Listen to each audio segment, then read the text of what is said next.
pai? Oi, eu sou o Thiago. Eu vim aqui pra fazer um aviãozinho de papel pra mostrar pra vocês como que se faz. Agora bora fazer. Dobre aqui. Certinho.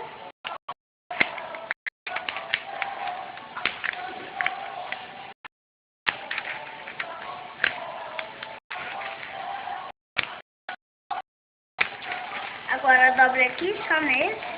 Eu sei que vai estar um pouco errado, mas... E o bico aqui, ó? Aqui também. O bico também.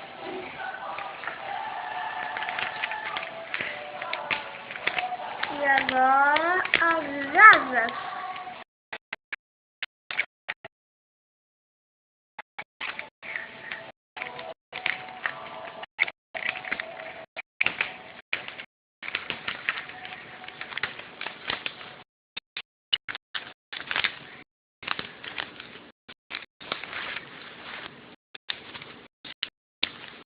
Agora dobre aqui.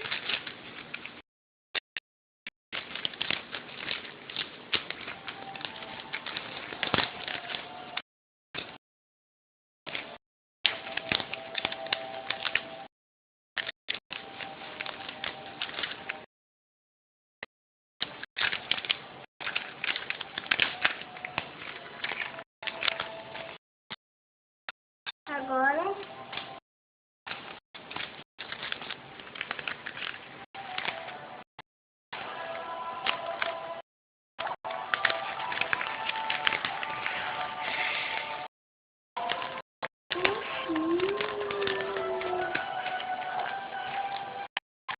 Nossa, bem amassadinha as curvas.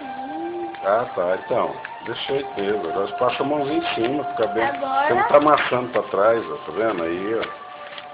Pronto. Pai só tava amassando pra você, tá? Olha, avião de 4 asas. Legal, né? Tá parecendo um falcão. E cabeça pra cima. E agora, vamos jogar!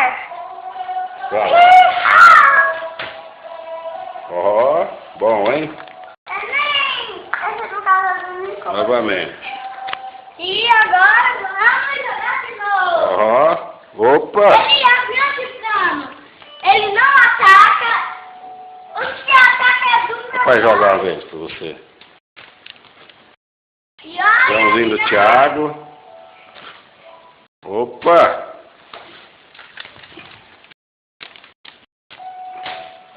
Opa!